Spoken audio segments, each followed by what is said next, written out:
All right. So going over this quiz. So I think the main thing that was the issue with this quiz, Connor, please stop talking while I'm talking. The main issue for this quiz is that you guys mixed up translation and transcription, which you need to be careful because you do need to know the difference between the two.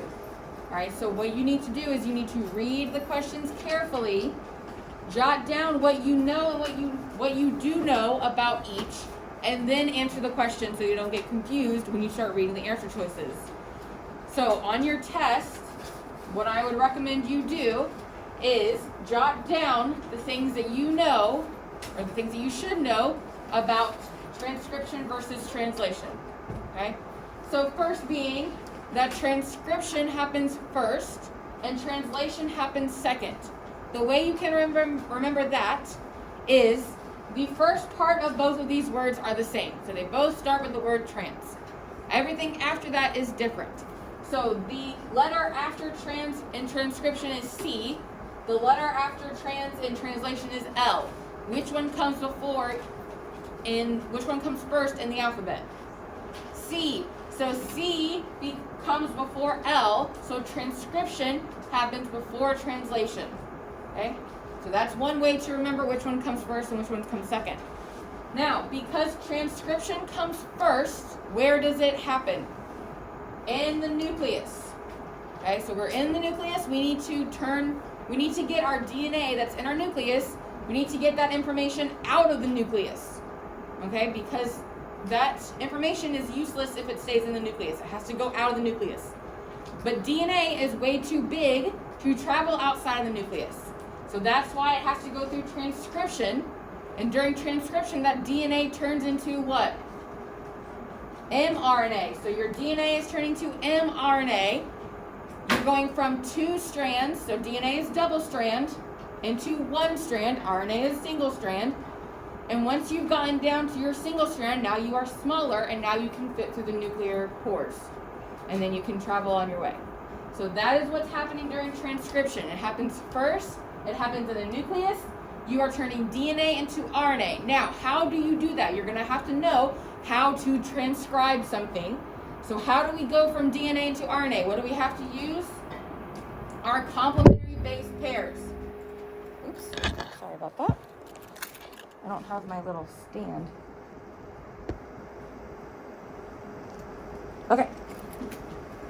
So that is when we're going to have to use our complementary base pairs. So that is when you have A goes with what? U, because we're turning it into RNA. So A turns into U and C turns into G and vice versa. Okay? So that's how we go from DNA to RNA. Translation is the second part. So once we have gone out of the nucleus, now we're going to travel to where? Where does translation occur? In the ribosomes in the cytoplasm. So that's where we're going to travel. We're going to travel to our ribosomes, and we're going to turn our RNA into what?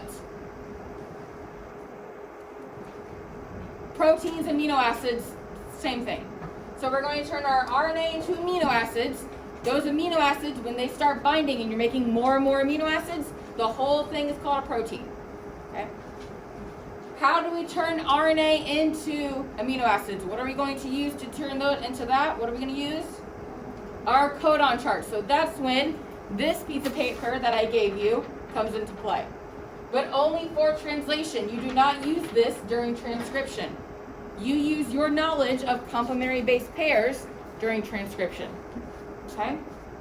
So that is what you need to know. You need to know the difference between transcription and translation. Where do they occur? What's happening? How do you do that? Whatever is asking you for. So jot this down before you start answering questions so that you do not get confused once you start reading the answer choices. All right, now let's start going over this. So if you notice, number 1 and number 2 are the exact same question. The only thing I changed is the word transcription for that one and translation for number 2. It's the only thing I changed, but otherwise they're the exact same question. So number 1 is asking you for transcription and where does it take place. So you're looking for something that describes transcription and where it takes place. So letter A, mRNA is coded from the DNA, or DNA. So stop. mRNA is coded from DNA. Is that correct for transcription? Well, I'm going to refer back to my notes, and I'm going to see that DNA is turning into mRNA. So yes, this part is correct. So now I'm going to keep reading. With the enzyme RNA polymerase, and it takes place in the cytoplasm inside ribosomes. Is that part correct? No, because right here in my notes that I wrote down, I have that transcription happens in the nucleus. So this part is incorrect because this is supposed to be in the nucleus. So this one is not correct. And that is why. So letter B, proteins are coded from RNA. Stop.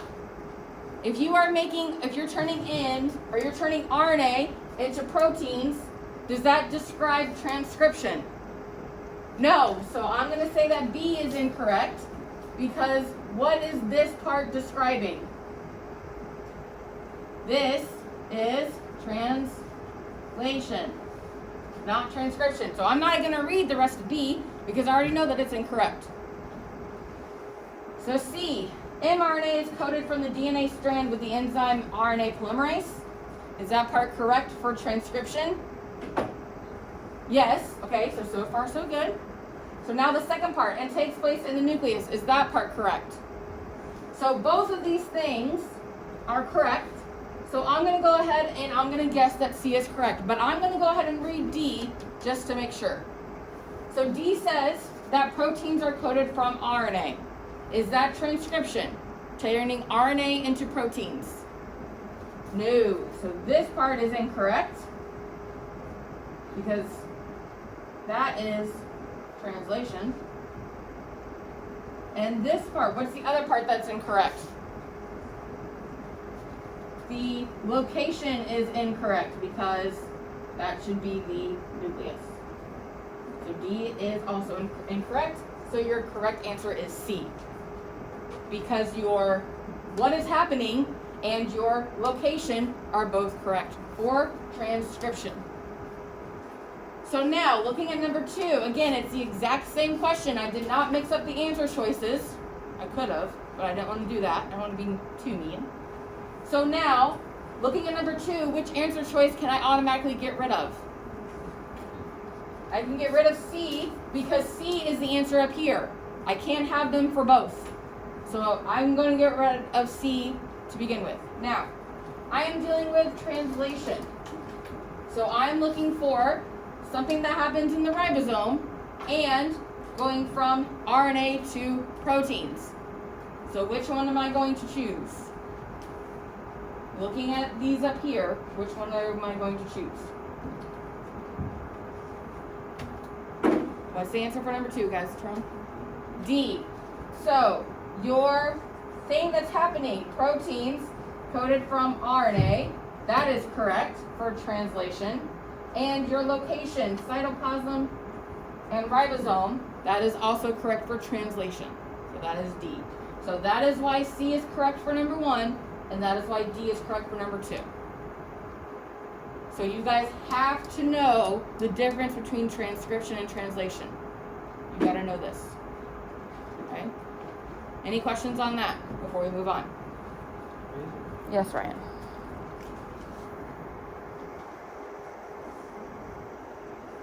Okay. Everyone good on those 2? Okay.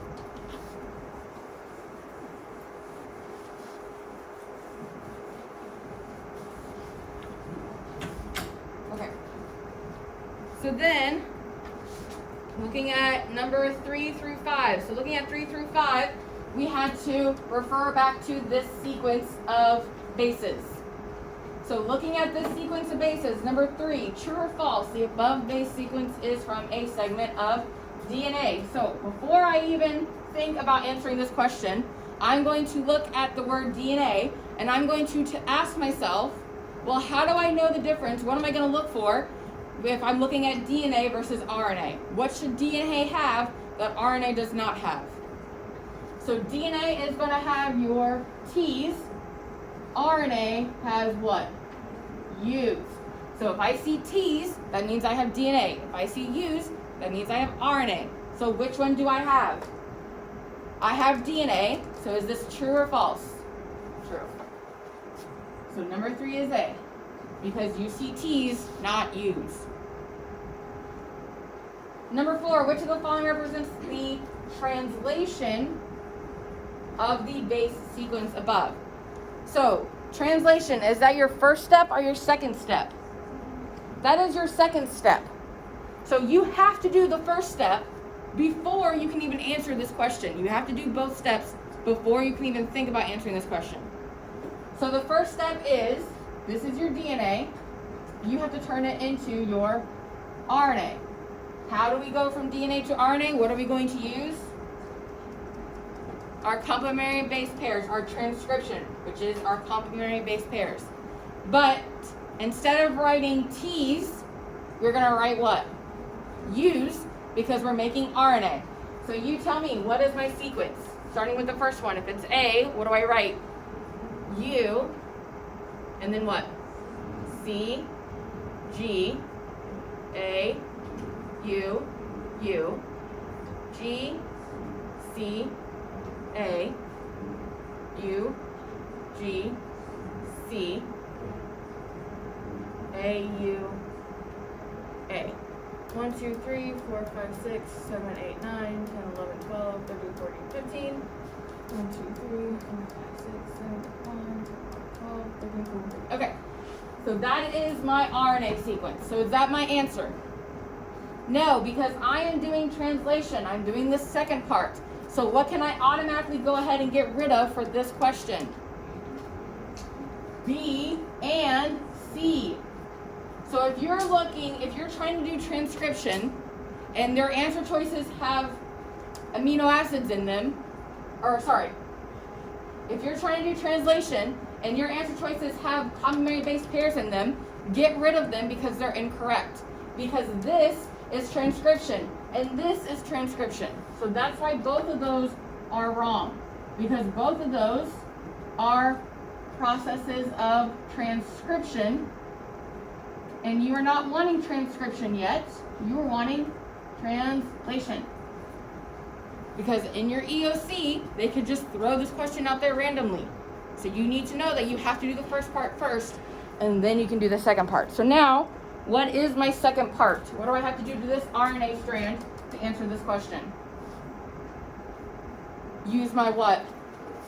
Use my codon chart that I gave you. And you're going to look at your RNA codons. Remember, the one that I gave you, this is an RNA codon chart. You cannot use your DNA strand to look at this. You have to use the RNA. So our first one is UCG. So remember, how do we read these? Is our first letter is on the left, our second letter is up here, and our third letter is on the right. So our first letter is U. So we're going to look at the entire U row. And then we're going to look at our second letter, which is C. So then we're going to isolate our C column, and we're going to look at where those two meet, which is this square. So one of these 4 is our codon. All 4 of those code for the same amino acid, which is SER. So our first amino acid should be SER. So let's look at our answer choices in C. Well, we have SER and SER. So let's go on to the second one. So our second one is what? AUU. So we're going to look at our row A. We're going to look at our column U. And inside this box, we're going to look for AUU, which is this first one. So that's going to code for our amino acid ILE. So our second amino acid should be ILE. So what is our correct answer? D. So that is why D is correct, because you are needing to do translation, so you have to find your amino acids. Also, if this is a stop codon, should there be anything after it? No, so that's another reason why this one is incorrect. Because if you have a stop codon, you should have nothing after it. Okay? And then number 5, which of the following represents transcription? So there is our first step, which thankfully we've already done. So Our answer is right here. So what is our correct answer for number 5? B. So if you are asked for translation, get rid of your base pairs. If you're asked for transcription, get rid of your amino acids. Okay? So transcription, you're looking for base pairs. Translation, you're looking for amino acids. That's one way to get rid of multiple answer choices, is to make sure you are looking for the correct type of answer choice. All right. Any questions on 3 through 5?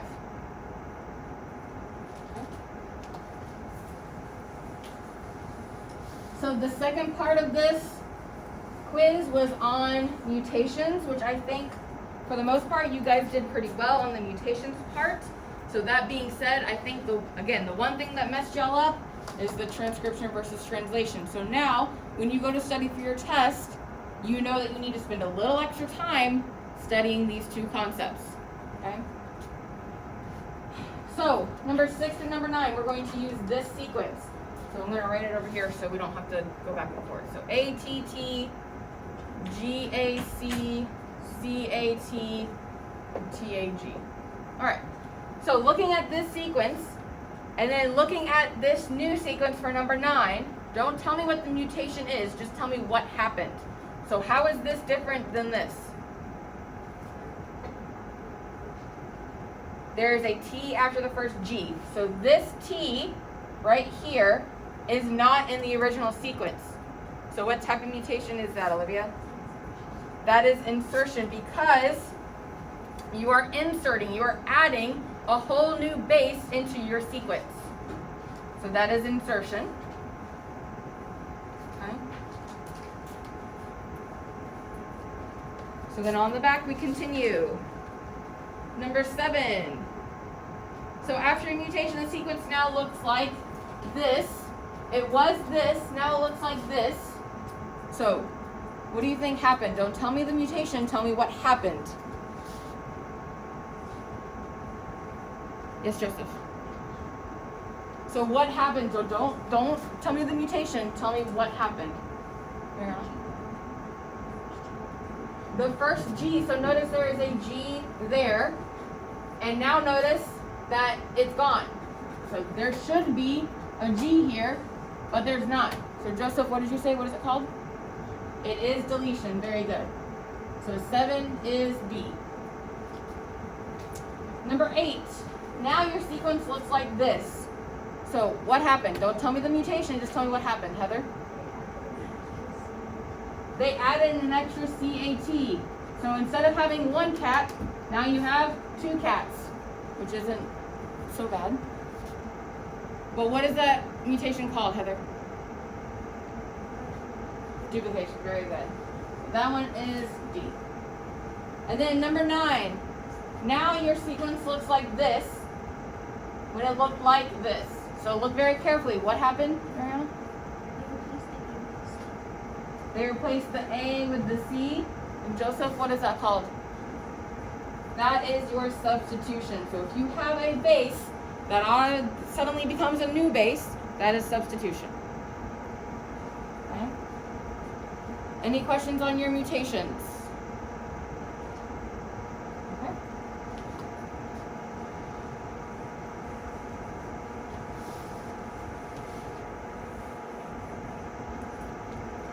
All right, my last one, number 10.